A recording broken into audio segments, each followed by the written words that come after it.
The body remembers things we never learned. It carries patterns from long ago, rhythms shaped by seasons we never lived through, meals we never ate. Tonight, we'll sit with one of those patterns, the way food moved through human life, before it became something easy to reach for. If this kind of slow history helps you settle, feel free to stay as long as you like. Turn down the lights if you haven't already. Let your shoulders drop a little. Pull the blanket closer if you need to. There's nothing you need to do right now, except be here. Let's begin somewhere very far from here. A time when the next meal was never certain, and somehow that was completely fine. There's a small moment at the end of the meals. It often passes without much attention. The body is no longer hungry, the stomach is not empty, the energy is there, and yet something feels slightly unfinished, as if the meal didn't fully close the loop. This feeling is quiet, not urgent, but persistent enough to notice. It doesn't come from a lack of calories. It doesn't come from a clear deficiency. It feels more like a missing piece, one that's difficult to name. Often when people try to identify it, they think of meat. The sensation seems connected to its absence, even when everything else was present. In the modern world, this seems strange. Food is available with little interruption. The body receives enough, and still signals something is not complete. When this feeling repeats across days, it starts to feel like a natural expectation, as if a proper meal should include something specific, as if the body knows what it wants. But when we place this into a longer timeline, one that extends far beyond recent habits, it becomes less stable. It starts to look like something learned, something layered on top of an older pattern. That older pattern is what we're exploring tonight. Not to judge the present, not to instruct the future, just to sit with how things were. For a very long time, the dawn arrives slowly over the grassland. The sky shifts from deep purple to soft gray, then to the pale gold before sunrise. The air is cool at this hour, cool enough to feel pleasant against the skin. Dew still clings to the tall grass. It shimmers slightly as the light grows. A small group of people stirs beneath a rocky overhang. This shelter has been used for generations. The same families return here season after season. A woman rises first. She is perhaps 30 years old. Her hair is cut short. Her hands are strong from work. She moves quietly past sleeping children. Outside, the world is waking. Birds call from scattered trees. A small herd of antelope grazes in the distance. Their heads lift occasionally to scan for danger. Then they return to the grass.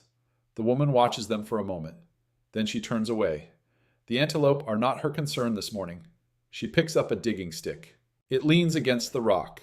The wood is worn smooth from years of use, dark from the oils of her hands, shaped to fit her grip perfectly. This tool is as familiar as her own fingers. She begins walking toward a familiar area, a place where edible roots grow. The path is not marked in any visible way, but she knows it completely. She has walked it since childhood, first following her mother and aunts, then later leading her own children. The landscape holds knowledge. It doesn't need to be written down. The sun rises higher as she walks. The air begins to warm. The dew evaporates from the grass, leaving it dry and golden. She passes a termite mound. It rises from the earth like a small mountain. Later, someone might return here to harvest the insects inside. But not now. Now she is focused on roots. She reaches the area she was seeking. The plants here look unremarkable, just green leaves rising from the soil, similar to dozens of other plants nearby. But she knows the difference. She recognizes the particular shape of these leaves, the way they spread outward from a central point, the slight reddish tinge at the base. She kneels and begins to dig. The soil is soft from recent rain. It yields easily to the pointed stick. Push the stick in, lever it back, loosen the soil. Push again. The rhythm is steady and unhurried. There is no deadline. The morning will be long. Her basket will fill gradually. The root comes up slowly, attached to dark earth. It is thick and pale, roughly the size of her forearm. She brushes off the soil, sets it aside, and begins digging for the next one. Around her, the landscape holds its morning stillness. A bird lands on a nearby bush, watches her for a moment, then flies away. A small lizard crosses a patch of bare ground and disappears into the grass. The sun continues its slow climb. Shadows shorten.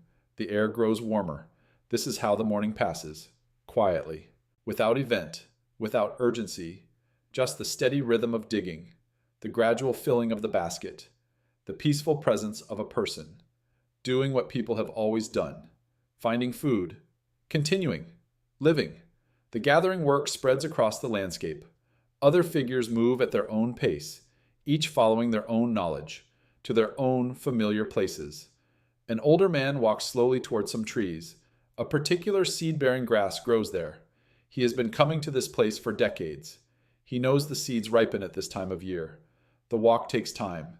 His knees ache slightly from years of use. He doesn't move as quickly as before, but there is no hurry. The seeds will wait. They have been ripening for weeks. They will remain on the stalks for several more days. He has time. When he reaches the trees, he finds the grass exactly as expected. The stalks are heavy with seeds, bending slightly under their own weight. He positions his basket beneath a cluster and begins to shake the stalks gently. Seeds fall like tiny drops of rain, collecting in the basket with a soft rustling sound. The work is repetitive and calming. Shake, wait, move to the next cluster. Shake again. The basket fills slowly, a layer of seeds at the bottom. The shade of the trees is pleasant. A slight breeze moves through the leaves, creating a gentle sound that blends with the rustling of seeds. Elsewhere, two children walk with their grandmother. They are heading to a termite mound. This one is smaller than the others, but it is active. The grandmother carries thin sticks. She has prepared them for this purpose. She shows the children how to insert a stick, angling it carefully into a hole, then withdraw it slowly. The stick comes out covered with termites. Their pale bodies cling to the wood. She scrapes them into a small container, then hands a stick to each child. The children try it themselves. Their movements are clumsy at first, then gradually more confident. The termites are a good source of food, rich in nutrients, easy to gather this way. The grandmother has been doing this since childhood. Her grandmother taught her, just as she teaches them now. No one speaks loudly during this work. Occasional soft voices pass between people, a word of instruction, a quiet greeting. But mostly the morning fills with landscape sounds, birds calling, insects humming, wind moving through grass. The baskets begin to fill, roots from one area, seeds from another, termites from the mound, small fruits from a bush near water. Each person knows where to find certain foods. That knowledge is shared across the group. What one person gathers benefits everyone. By midday, the gathering work slows. The heat has intensified, making physical effort less appealing. People drift back toward the overhang. They sit in small groups, sorting through what they collected, preparing some foods for eating, setting others aside for later. The woman who gathered roots uses a stone. She pounds one of them into a rough paste. The pounding is rhythmic, almost musical. The stone strikes the root again and again, breaking down the fibers, releasing the starchy inside. When the paste is ready, she shapes it into small portions and shares them with others nearby. The children eat termites, lightly toasted over a small fire. They pick them up one by one, crunching them between their teeth. The grandmother watches with quiet satisfaction. The morning's teaching has been successful. The children have added another skill to their growing collection. The midday rest extends through the hottest hours. People doze in the shade. Children play quiet games with sticks and stones. The landscape shimmers in the heat. Nothing urgent happens. Nothing needs to happen. This is the rhythm of gathering. It repeats day after day, season after season, with variations but not fundamental changes. The foods differ by location and time. The specific places shift as resources change. But the underlying pattern remains stable. Plant foods, in their many forms, provide the reliable baseline. They can be found with fewer variables. They don't run away. They don't require coordination of many people. They simply wait in familiar places, season after season, offering sustenance to those who know how to find them. This is what the body learned to expect. Over hundreds of thousands of years, not abundance every day, not the same foods every day, but continuity, the knowledge that something would be there, if you knew where to look, the confidence that the landscape would provide. even if it provided differently each day. The afternoon stretches long and quiet. In the shade of a rock formation, three men sit in stillness. They have been here since early morning. They are watching a game trail. It leads toward a water source. The trail is faint but visible, a narrow path worn into the earth by the passage of many hooves over many seasons. The men wait. One of them turns a small stone in his fingers, feeling its smoothness. The stone is warm from the sun. He doesn't think about why he holds it. It is simply something to do with his hands, while the rest of him remains still. Another man watches the trail. His eyes are half closed. He is not asleep, but not fully alert either. He exists in a middle state, conserved and patient, ready to shift into full attention if needed, but not wasting energy on vigilance. The third man lies on his side in the shade. His head rests on his arm. He watches a line of ants. They move across the ground near his face. The ants carry tiny pieces of leaf. Each one walks the same path as the one before it. There is a pattern to their movement, almost hypnotic. He watches them for a long time, without thinking anything in particular. The waiting is not frustrating. It is simply part of the pattern. Sometimes animals appear along the trail. Other times, hours pass and nothing comes. Both outcomes are normal. Both have happened many times before. The men don't expect success. They simply wait and see what the day brings.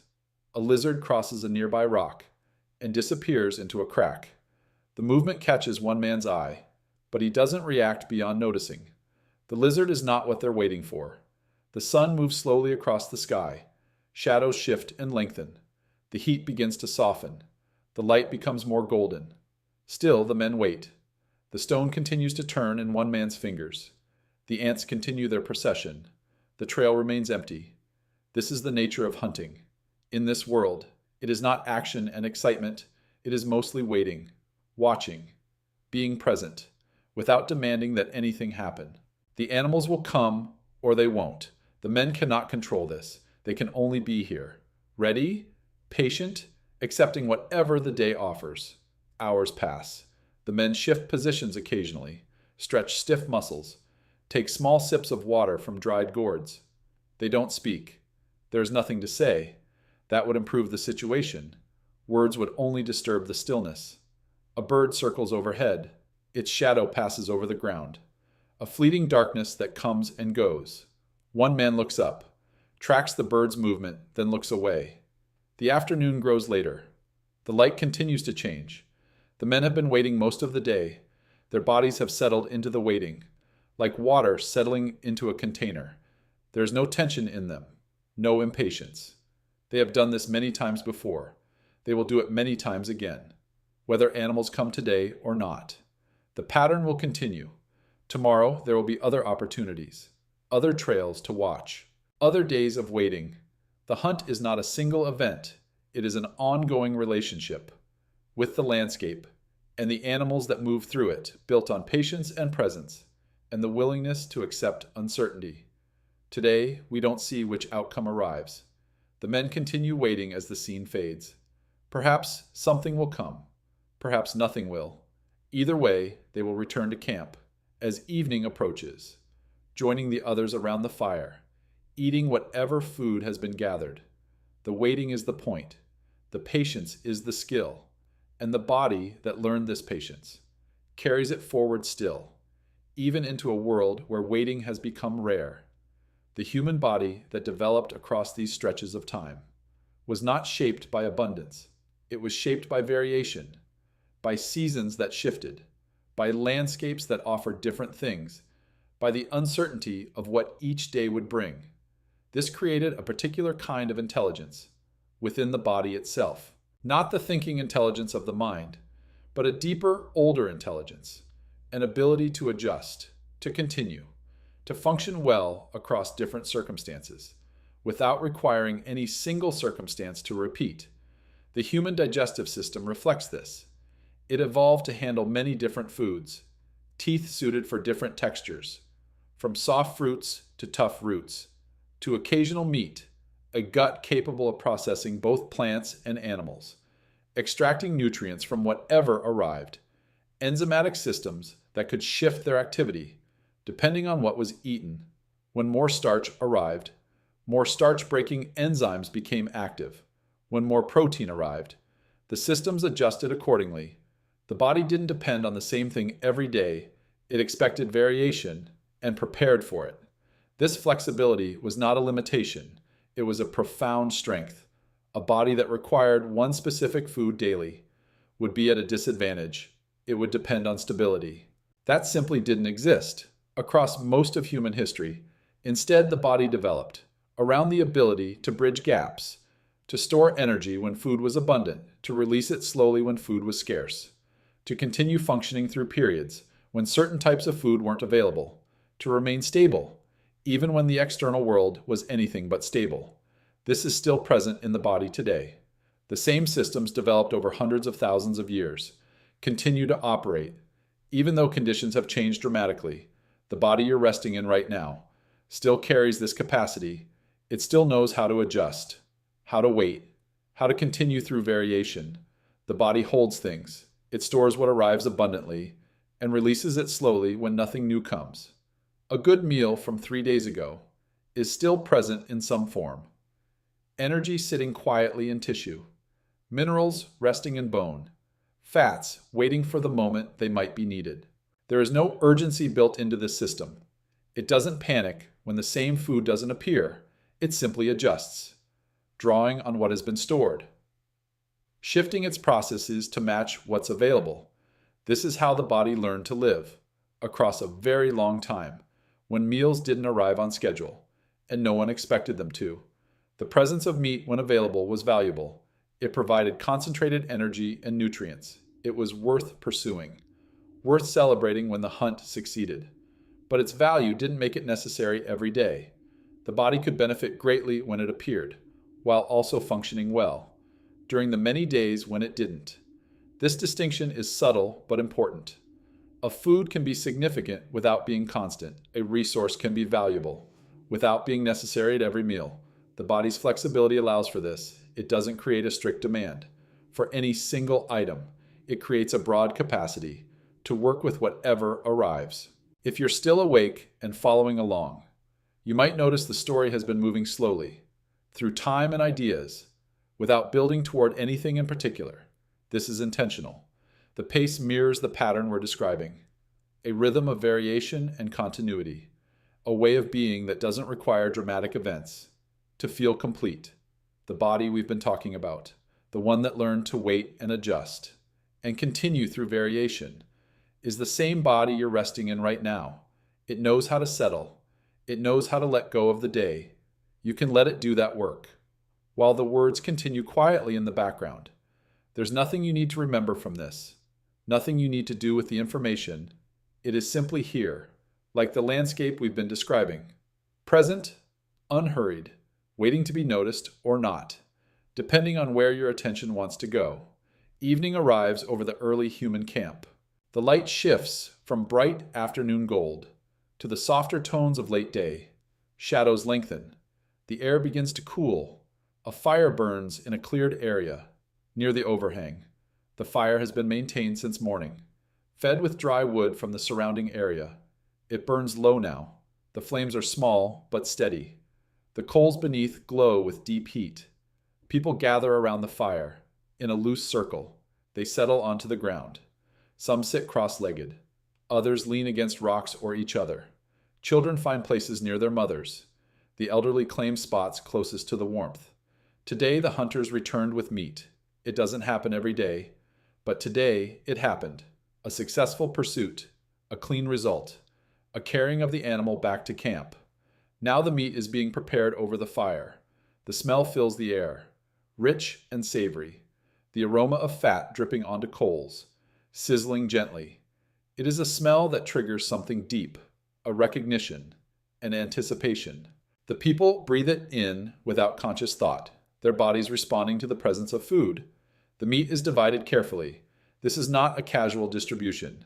There are patterns to follow, relationships to honor, fairness to maintain. The person who made the success doesn't simply keep the largest portion. Instead, the meat is shared. According to rules that everyone understands, portions pass from hand to hand. An older woman receives a share from a younger man. Children are given pieces appropriate to their size. No one is forgotten. No one is favored beyond what the rules allow. The eating is slow. People chew thoughtfully, savoring the taste. There is no rush. The meat will be finished tonight. It cannot be easily preserved in this climate. What is not eaten now will spoil by morning. So it is eaten now, shared among everyone, consumed in a single extended meal. Quiet voices rise and fall around the fire. Not much is said. The occasional comment, a soft sound of contentment, but mostly people eat in comfortable silence, their attention on the food and the warmth, and the presence of others nearby. The children watch the adults, learning without being taught. They observe how portions are divided. They see how food is shared. They absorb the patterns. That will guide their own behavior when grown. The stars begin to appear overhead. First one, then another, then more than can be counted. The sky deepens from dusky blue to full darkness, and the stars multiply, until the entire vault above is scattered with light. The fire continues burning, casting a circle of warmth and light against the surrounding darkness. Faces glow in the firelight. Shadows dance on the rock overhang behind them. When the meat is finished, people begin to settle back. Stomachs are full. The warmth of fire and food creates pleasant drowsiness. Eyes grow heavy. Conversations fade. One by one, people shift into sleeping positions. Children curl against their mothers. Couples settle close together. The elderly find their familiar spots and arrange themselves for rest. The fire will burn through the night, tended occasionally by whoever wakes. Its light and warmth will keep the darkness comfortable. Tomorrow the meat will be gone.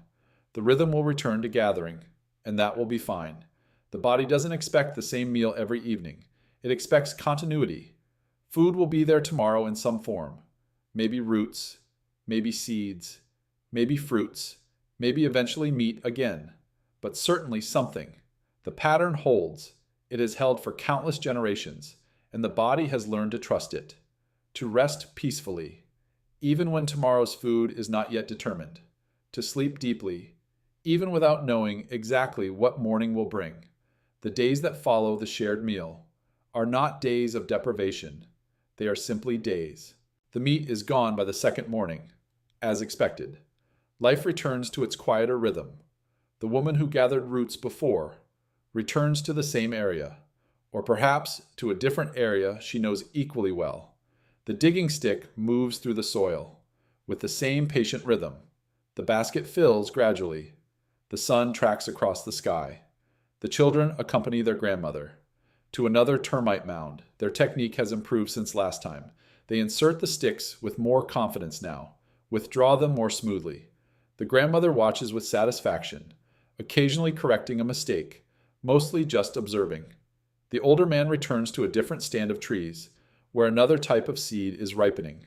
His basket fills with small, dark seeds that can be ground into something like flour. The work is the same as before, repetitive, calming, unhurried. One afternoon, a light rain falls, not a heavy storm, just a gentle shower that passes through quickly. The group shelters beneath the rock overhang, eating foods gathered earlier in the day. The rain creates a soft sound. On the grass and rocks outside, it is pleasant to listen to while resting. When the rain passes, the landscape is fresher.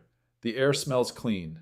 Small pools of water have collected in depressions in the rock. Children discover them and play, splashing carefully, watched by adults who are happy to see them happy. These are the days between, the days when nothing particular happens, when no dramatic event marks the difference between morning and evening, when food comes from the familiar sources and is eaten without ceremony. The body continues through these days without complaint. It doesn't miss the meat. It doesn't feel deprived. It simply functions, drawing from what is available, remaining stable and well. This is perhaps the most important part of the pattern to understand. The days between meat were not days of suffering. They were not days of longing or waiting. They were simply days, ordinary, normal, the baseline against which occasional abundance was measured. The body expects this. It expects variation. It expects periods when certain foods aren't available. It continues through those periods. because that is what it was built to do. The light grows softer as afternoon advances. The group drifts back toward the overhang. As evening approaches, another meal is prepared from gathered foods, another night begins, another day ends, without drama or resolution, just the quiet continuation of life. Time passes within the narrative. The landscape shifts through its seasonal rhythms. The grassland that was green after the rains begins to dry as weeks go by. The tall grass turns golden, then brown, then pale as straw. The water sources that were full begin to shrink. The group responds to these changes without distress. They have lived through many seasons. They know what to expect and how to adapt.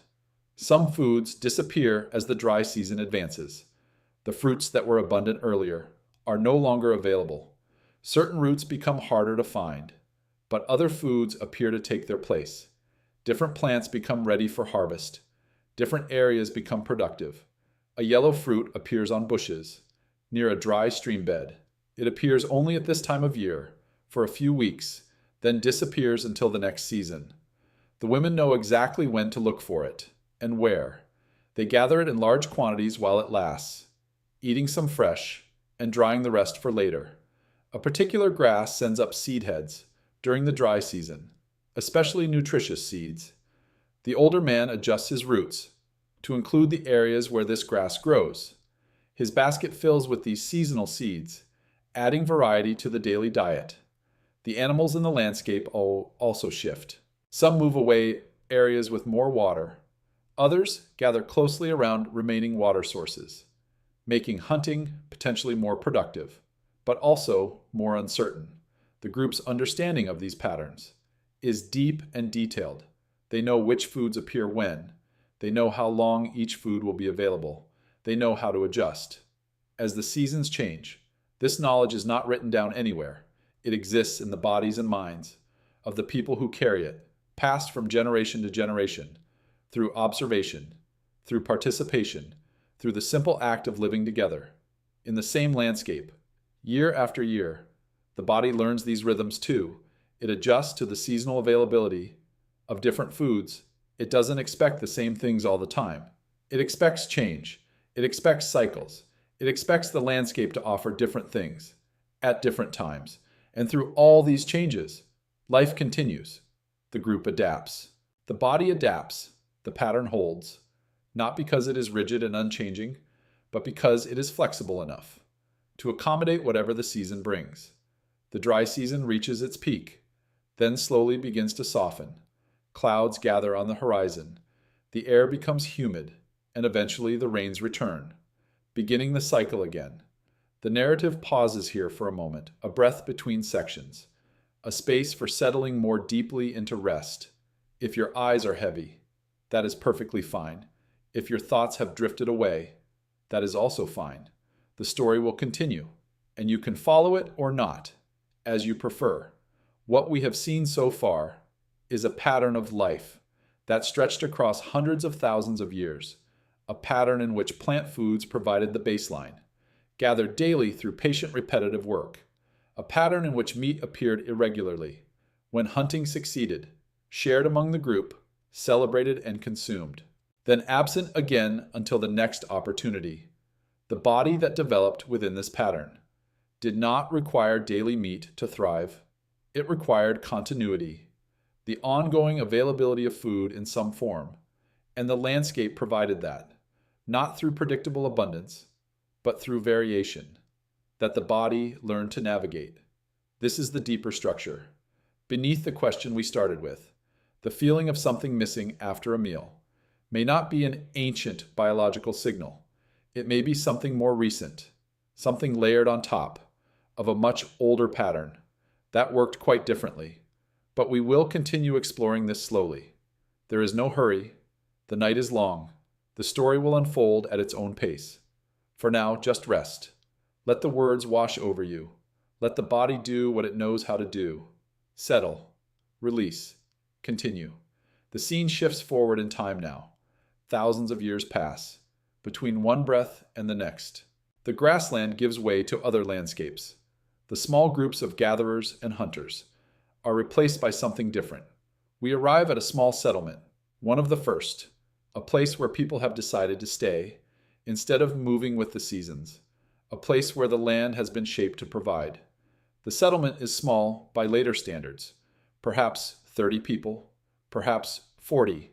They live in structures made of mud brick. The walls are thick enough to keep out the heat of day and the cold of night. The structures cluster together, creating narrow pathways between them. Beyond the settlement fields stretch toward the horizon. Not wild grassland now, but cultivated ground. Rows of grain grow in orderly lines. The plants have been tended, watered, weeded. They are not wild plants anymore. They are crops.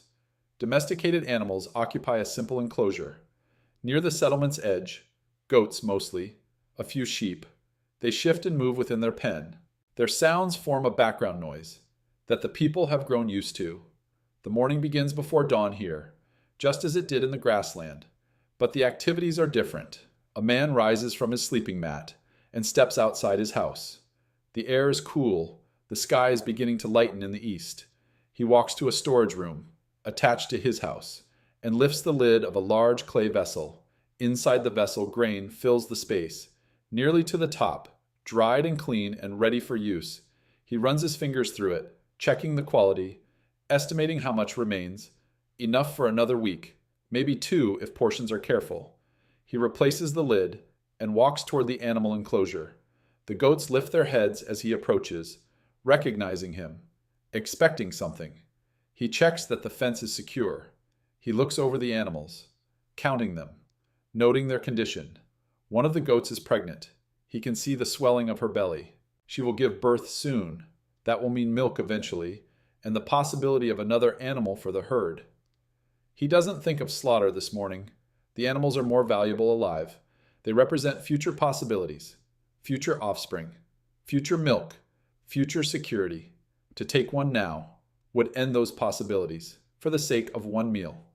He walks toward the field where the barley is beginning to turn golden. The harvest is approaching. A few more weeks, and the grain will be ready to cut. The work will be intense then. Everyone participating, bringing in the crop before it can spoil or be lost. But for now, the plants simply grow. The man walks between the rows, checking their health, looking for signs of pests or disease. The air smells of earth and dry grass. A bird lands on a nearby stalk and watches him with small dark eyes. He doesn't hurry. The day will be long. There's always work to be done in a settlement like this.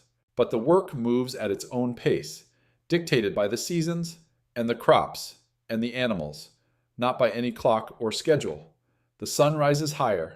The settlement stirs around him. Other people emerge from their houses, beginning their own daily routines. The day begins, quiet and unremarkable, like countless days before it, and countless days yet to come. The arrival of farming changed many things, but it did not change the body's relationship with meat. If anything, it made the distinction clearer between value and frequency. In the settlement, grain has become the center of daily eating. It can be planted in known quantities. It can be harvested at predictable times. It can be dried, stored, and measured with precision. That was never possible with gathered foods. A woman rises early to prepare the morning meal. She takes grain from the storage vessel and carries it to a grinding stone. The stone sits in a corner of her house. It is smooth from years of use, worn into a shallow depression by countless hours of grinding. She kneels beside the stone and begins to work. A handful of grain goes onto the surface. A smaller stone, held in both hands, moves back and forth across the grain, crushing it into flour. The motion is rhythmic and repetitive, back and forth, back and forth. The grain gradually transforms. The sound of grinding fills the small house. It is a sound that defines this way of life, a sound heard every morning, in every house, across the entire settlement, when enough flour has been ground. The woman mixes it with water. To form a simple dough, she shapes the dough into flat rounds and places them on a hot stone near the fire. They cook quickly, puffing slightly, developing a light brown surface. The flatbread is ready. By the time the rest of the family wakes, they gather around the fire, eating the warm bread with whatever else is available. Perhaps some dried vegetables. Perhaps a bit of cheese from goat's milk.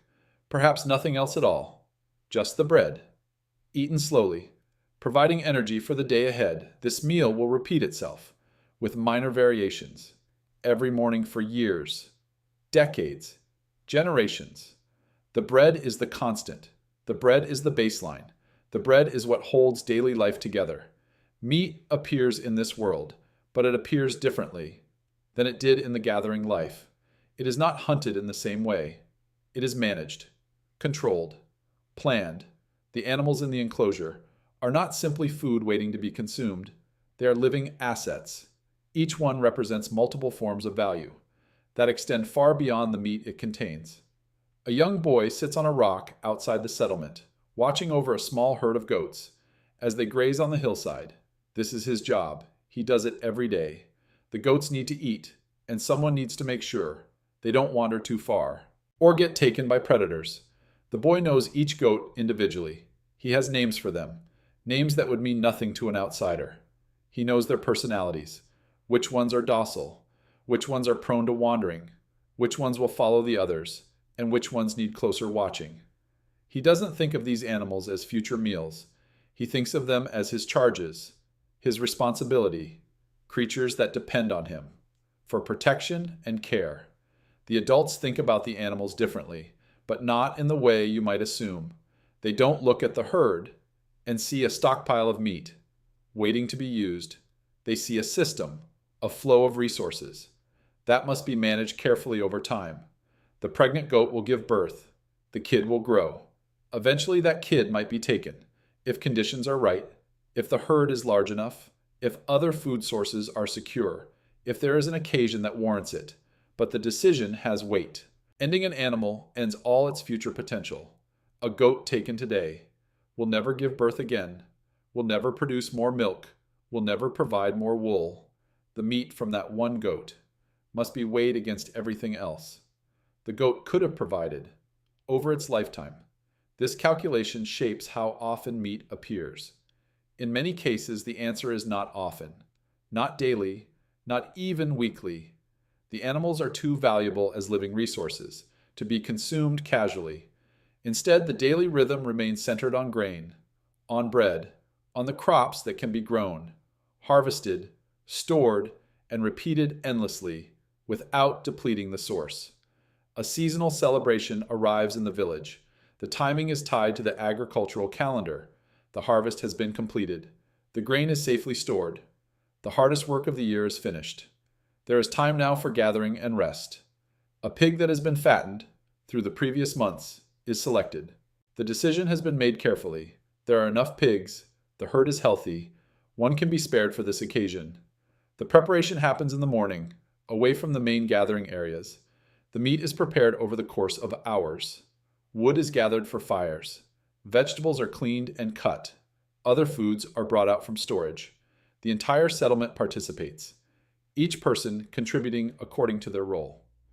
By afternoon, the smell of roasting meat fills the air. It is a smell that everyone recognizes, a smell that signals something different about this day, something special. People gather in the central area. There are more people here than can comfortably fit in any single house. The celebration requires open space, room for movement, room for the gathering of the community. The meal is served slowly. Portions are distributed according to patterns everyone understands. No one receives too much. No one receives too little. The distribution is fair, or at least fair enough that no one complains.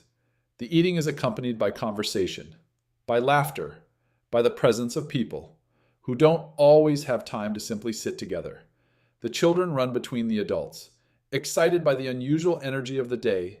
The elderly sit in comfortable positions, watching, remembering other celebrations from other years. The celebration continues into the evening. When darkness falls, fires are lit, and the gathering continues by firelight. Songs are sung, stories are told. The community reinforces its bonds through the shared experience of the day. When the celebration finally ends and people drift back to their houses, the meat is gone. It has been consumed entirely. There is nothing left to preserve. nothing left to carry over into the next day. Tomorrow, the ordinary rhythm will return. Bread in the morning, work in the fields or with the animals, simple meals made from stored foods. The baseline that holds daily life together. The celebration was a moment, a peak, an interruption in the usual pattern. It will happen again at the next appropriate time, following the same general shape. But between celebrations, life continues without meat, and that continuation is completely normal. The morning after the celebration arrives quietly. The settlement wakes slowly, still settled from the previous day's abundance. People move with a relaxed quality, different from ordinary mornings. Breakfast is simple. Leftover bread from yesterday, perhaps some dried fruit, perhaps nothing at all. For those who are still full, the body doesn't demand immediate replacement of what was consumed. It carries forward the energy from the feast, releasing it slowly, bridging the gap until the next meal. The woman returns to her grinding stone. The rhythm of grain processing resumes. Back and forth, back and forth. The flour accumulates. The flatbread is prepared. The pattern reasserts itself without effort. The man checks his grain stores, confirming what he already knew. Enough for another week, maybe more. The harvest was good this year. There is security in the fullness of the storage vessels. The boy takes the goats out to graze. The pregnant goat moves more slowly now. Her time is approaching. He watches her carefully, ready to call for help if she struggles. Life continues. The celebration is already becoming a memory. Something that happened. Something that will happen again. But not something that defines the everyday. This is the pattern agricultural life established. A pattern of ordinary days anchored by grain, interrupted occasionally by moments of meat. The moments were meaningful, precisely because they were not constant. They stood out against the background of simpler meals. The body moving through this pattern did not need to be rebuilt. It did not require a fundamental change. From the gathering life, the same flexibility that allowed it to function through variation in the grassland, allowed it to function through variation here. Different foods, different sources, different rhythms of availability, but the underlying capacity remained the same. The body continued to adjust, to wait, to remain stable through change. The narrative pauses again here, a moment of quiet between sections, a space for the breath to slow, and the body to settle more deeply. We have moved through many thousands of years now, from the grasslands of early human life, through the emergence of agriculture, into the settled communities, where grain became the center of daily eating. In all of this, the pattern has remained consistent. In its fundamental shape, meat appears, valued and shared and consumed, then it is absent, and life continues anyway. The body doesn't collapse, the community doesn't falter. Everything simply adjusts and moves forward. This is the deeper truth, beneath the surface of the question we started with. The body was not built around daily meat. It was built around continuity through variation, and that continuity is still present, still available, still functioning within you right now. Rest with that. Let it settle. Let the words continue as background, while the body does what it knows how to do. The timeline advances again. The small agricultural settlement gives way to something larger, more complex, more structured. We arrive at a medieval European village. The setting is different from the grassland and the early settlement, but certain patterns remain recognizable. Small houses with thatched roofs line narrow, unpaved lanes. A church stands at the center, its stone walls and modest steeple, rising above the surrounding structures. Fields of wheat and barley stretch beyond the village edge, worked by the families who live here. The morning begins before dawn, as it has in every setting we have visited. A farmer rises from his straw-filled mattress and pulls on the same clothes he wore yesterday. His house is small and dark, a single room for the entire family. A fire pit in the center provides warmth and a place for cooking. His wife is already awake, stirring the embers of last night's fire, adding small sticks to bring the flames back. When the fire is strong enough, she sets a pot over it. Inside the pot, water begins to warm. The morning meal will be porridge. It is porridge most mornings. Oats or barley, cooked slowly in water until they soften into a thick paste. Sometimes there is milk to add, sometimes honey if the household is fortunate, but often it is just the grain and water, simple and sustaining. The farmer eats his portion quickly. Standing near the fire, he has work to do, the fields wait, the crops need tending. The day will be long, and he wants to begin. While the air is still cool, he walks out into the gray light of early morning. Other figures move through the village, beginning their own days. A neighbor drives a pair of oxen toward the fields. A woman carries water from the well. Children still too young to work play quietly in a doorway, waiting for the day to warm. The farmer reaches his strip of land in the common field. His plot is narrow and long, running between the plots of his neighbors.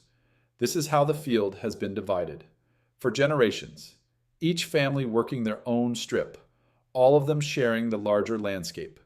He takes up his hoe and begins the work of weeding. The motion is repetitive and familiar. Bend, chop, straighten, step forward, bend again.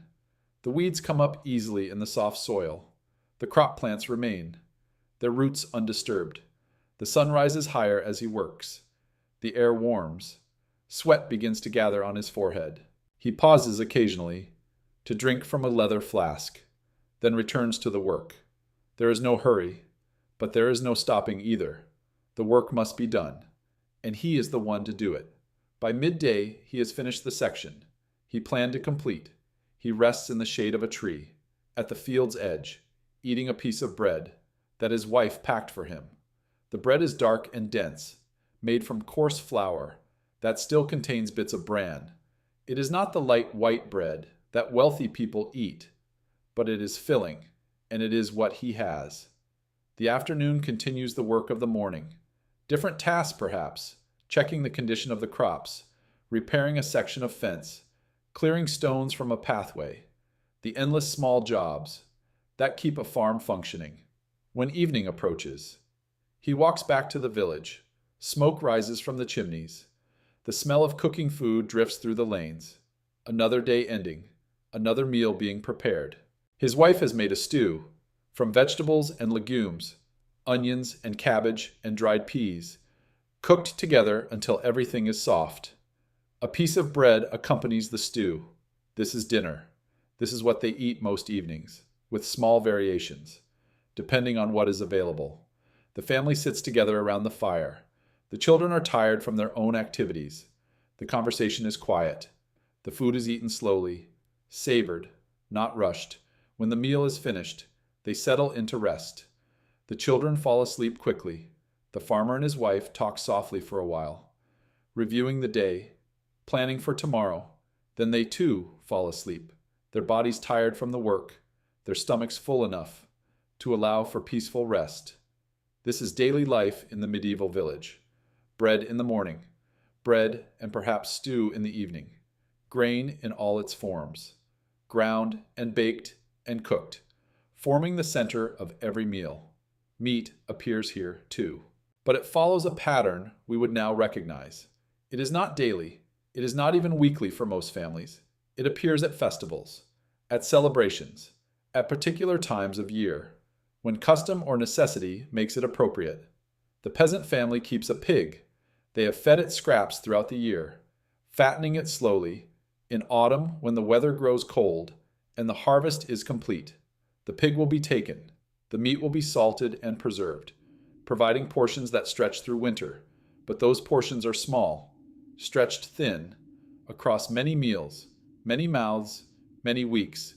A bit of salted pork added to the stew, not enough to make meat the center, but enough to add flavor and fat. For most meals, the pattern holds. Grain provides the baseline. Vegetables add variety. Meat is a seasoning rather than a staple, a valuable addition when available, not a requirement of every day. The baker of the medieval village rises earlier than anyone else. While the farmer is still sleeping, while the night is still fully dark, the baker is already awake. His work requires this. Bread takes time. The dough must rise, the oven must heat, the loaves must bake and cool, before the village wakes and wants to buy them. He walks to his bakehouse in complete darkness. The building stands apart from his home, a precaution against fire. Inside he finds the embers of yesterday's oven, still glowing faintly. He adds wood and blows on the coals until flames appear. The fire will burn for hours before the oven reaches the temperature needed. Stone ovens heat slowly. They require patience and attention. The baker knows exactly how much wood to add, exactly how long to let it burn, exactly when the oven will be ready. While the fire builds, he turns to the dough. He prepared it last night before sleep, mixing flour and water and a bit of the previous day's dough to start the rising. It has been rising slowly through the night, filling with tiny bubbles.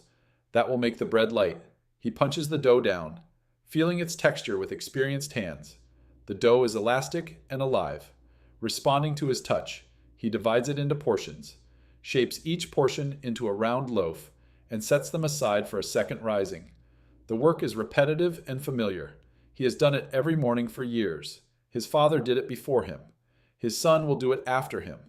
The rhythm of bread making stretches back through generations, linking this morning to countless mornings before. The oven reaches its temperature. He tests it with a practiced method, holding his hand inside the opening, counting the seconds, before the heat becomes too strong. The count tells him what he needs to know. The oven is ready. He slides the loaves in, using a long wooden paddle to place them on the hot stone floor. The oven holds many loaves at once. He fills it efficiently, each loaf positioned to receive even heat. Then he waits. Another period of patience. The bread bakes slowly, transforming from pale dough into gold-encrusted loaves. The smell fills the bakehouse and drifts out into the still dark street. It is a smell that will soon draw customers, people who have woken hungry and want something warm for their morning meal. The first batch comes out as the sky begins to lighten. The loaves are perfect, crisp on the outside, soft on the inside. He sets them on a cooling rack and begins preparing the next batch. By the time the village is fully awake, the baker has already been working for hours. His counter holds stacks of fresh bread. Villagers line up to buy their daily portion. They hand over small coins and receive warm loaves in return. The bread will sustain them through the day. It will be the center of their meals. The baker knows this. He takes pride in his work. Without bread, the village would falter. With bread, life continues. His own breakfast is a piece of his own bread, eaten standing by the oven, between batches. It is warm and fresh and perfect. He eats it quickly, then returns to work. The pattern will repeat tomorrow, and the day after, and every day, until the end of his working life. The rhythm of bread, the center of medieval existence. Sunday arrives, and with it, a slight change in the pattern. The church bells ring across the village, calling people to the morning service. Work in the fields is forbidden on this day. The farmer and his family put on their best clothes, or at least their least worn clothes, and walk to the church. The service is long, words in Latin that most villagers don't understand. Rituals performed by the priest at the altar. Hymns sung by the congregation. The words familiar, even if the meaning is not always clear. Afterward, the village gathers in the churchyard. This is a social time, a chance to talk with neighbors, to share news, to strengthen the bonds that hold the community together. And then the Sunday meal. This day is different from ordinary days. This day there might be meat. The farmer's wife has saved a small piece of salted pork for this occasion. She has simmered it with vegetables, creating a stew that is richer than the usual fare. The meat adds flavor and substance that is missing from ordinary meals. The family gathers around the table. The stew is served. The bread is broken. For a moment, everything feels abundant. The children eat with particular enthusiasm. Meat is not common in their experience. It is special, a treat, something to be savored. The farmer eats more slowly, appreciating the taste, but also thinking about the cost. The piece of pork they are eating now is one less piece available for the weeks ahead. The balance must be managed. The preservation must be stretched to last. But today is Sunday. Today for a little while. They eat differently, and tomorrow when the ordinary rhythm returns, the memory of today's meal will sustain them. By afternoon, the meal is finished. The family rests. The children play outside. The farmer sits by the door, watching the clouds move across the sky. There is nothing that needs to be done. The day is for rest, for recovery, for gathering strength, before another week of work begins. Evening arrives gently, another simple meal, just bread and whatever is left from lunch. The children fall asleep early, tired from playing. The adults follow soon after. The week stretches ahead, full of work and ordinary meals, another cycle. In the endless pattern of agricultural life, the medieval period passes, like a long, slow breath. Generations live and die within its rhythms. Bread remains the center.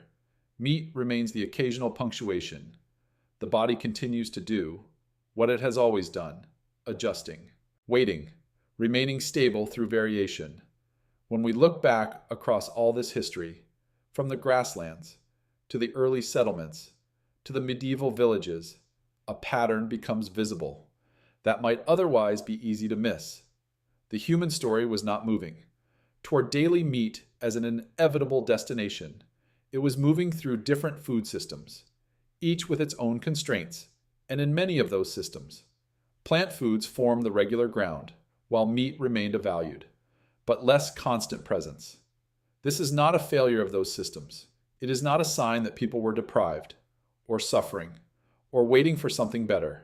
It is simply how life organized itself, around the resources that were available, and the knowledge that existed at the time. The body that moved through all these systems did not need to be fundamentally rebuilt at each stage. Its flexibility continued to apply. It could function within gathering societies, and farming societies, and medieval villages, adjusting to different patterns of intake, without requiring that any single food become constant. This flexibility is the deepest gift of our biological inheritance, not a dependence on specific items, but an ability to continue through variation, to remain stable when circumstances change, to trust that continuity is possible, even when repetition is not. The modern world we live in now is different from all of these earlier systems, different in ways that are still being understood. Food is available with consistency. That would have been unimaginable to earlier generations. The same items can appear day after day, week after week, without interruption. Repetition has become the norm, rather than the exception. In this context, the body's expectations have shifted, not at the deep level, where the ancient flexibility still operates, but at the surface level, where habit forms and familiarity develops. When the same food appears often enough, its absence can begin to feel like a disruption. Even if the body is perfectly capable of functioning without it, the expectation created by repetition can become stronger than the historical pattern that lies beneath. This is where the feeling we started with might originate. The sensation that something is missing after a meal, the quiet sense of incompleteness, even when enough has been eaten. It may not be an ancient signal, rising from the depths of biological necessity. It may be a more recent layer of habit, formed in a system where variety is constant and availability is predictable. The body that learned to continue through variation is now placed in a system of repetition, and when that repetition is interrupted, even slightly, the difference is felt, but beneath that surface experience, the deeper structure remains unchanged. The body still carries the capacity to function across different patterns of intake. It still knows how to adjust, how to wait, how to remain stable, without needing the same food to return day after day. This is not a rejection of the present. It is simply a reminder of scale. What feels necessary today may be shaped by a system that did not exist for most of human time. What feels incomplete may be a reflection of habit, rather than a reflection of deep biological need. We do not usually think of the body as patient. We think of it as demanding, hungry, restless, always wanting something. But the longer story suggests something different. It suggests a body that learned to wait, to continue through uncertainty, to remain steady even when the world did not provide exactly what was expected. That patience is not something that needs to be rebuilt or practiced. It is already present, inherited from generations who lived differently, available whenever it is needed. The body you are resting in right now carries this patience. It has always carried it, even if the conditions of modern life make it less visible, less often called upon, less recognized for what it is. There is a kind of quiet dignity in this inheritance, the knowledge that human life was not sustained only by abundance, but by adaptability, not by perfect meals, but by sufficient ones, not by the uninterrupted return of a single prized food, but by the ability to keep living. When the world returned, something different. This is what the body knows, what it has always known, what it will continue to know, regardless of what happens on any single day. The evening deepens around you now. We have been moving slowly, through time and ideas, not building toward anything in particular, just observing, just noticing, just allowing the patterns to become visible. A fire burns somewhere in the imagination, perhaps in the grassland camp, perhaps in the medieval village, perhaps somewhere else entirely. A fire burns low, casting warm light against the surrounding darkness. People gather around it, as people have always gathered, seeking warmth, seeking presence, seeking the comfort of others nearby. The meal has been eaten, whatever form it took, whatever foods it contained. The meal has been eaten, and now the body settles into rest. The flames flicker, the coals glow beneath them, holding heat that will last through the night. The darkness beyond the circle of light is complete, but not threatening. It is simply darkness, the natural background against which light exists. One by one, people shift into sleeping positions. Children curl against their mothers. Couples settle close together. The elderly find their familiar spots and arrange themselves for rest. The fire will continue burning through the night. Its warmth will keep the cold at a comfortable distance. Someone may wake occasionally to add wood, to tend the coals, then drift back to sleep. This is how nights ended across most of human history, quietly, without drama, without resolution, simply giving way to rest. The body knows this rhythm. It has known it for a very long time. The rhythm of activity and rest, of eating and sleeping, of waking and returning to sleep. You can feel that rhythm now, if you pay attention. The slowing of the breath, the heaviness of the limbs, the gradual release of tension from muscles that no longer need to hold anything. The story has been moving toward this moment all along. Not a conclusion, not a final answer to any question, just this: a settling, a quieting, a fade. What remains at the end is not something that needs to be remembered or understood. It is simply present, the deeper pattern that has carried humans through millions of meals across hundreds of thousands of years. The body's deepest strength may never have been its ability to receive the same thing over and over. It may have been its ability to remain human, thoughtful, social, and alive, even when the world answered hunger, with variation instead of certainty. That strength is still here. It has always been here. It will continue to be here, regardless of what any single day or any single meal happens to contain. The question we started with no longer needs to be answered in the way it first appeared. It does not need a sharp conclusion or a fixed rule about what humans should eat. Instead, it opens into something slower, something more reflective, something that fades rather than ends. The human body is not built around certainty in the way modern life often suggests. It is built around continuity, in the absence of certainty. This is a subtle difference, but it changes everything quietly. The firelight dims as the coals settle into ash. The sounds of the night grow softer. The breathing of the people around the fire slows into the rhythm of sleep. Somewhere in this moment, or in imagination, a woman turns slightly in her sleep. A child murmurs and then is still. The night continues its slow rotation toward morning. But morning is far away. There is no need to think about it yet. There is only this moment, this settling, this release. The body knows what to do. It has always known. It learned patience long before anyone taught it expectation. And tonight, in this quiet space between waking and sleep, that patience is available. That continuity is present. That deeper pattern is still with you, holding you gently carrying you forward into rest. Let the breath slow. Let the thoughts drift. Let the body do what it knows how to do. The story fades now, not because it ends, but because it dissolves into the silence that follows. The firelight dims. The voices fade. The night holds everything gently, and the body, carrying its ancient patience, settles into the rest it has always known how to find.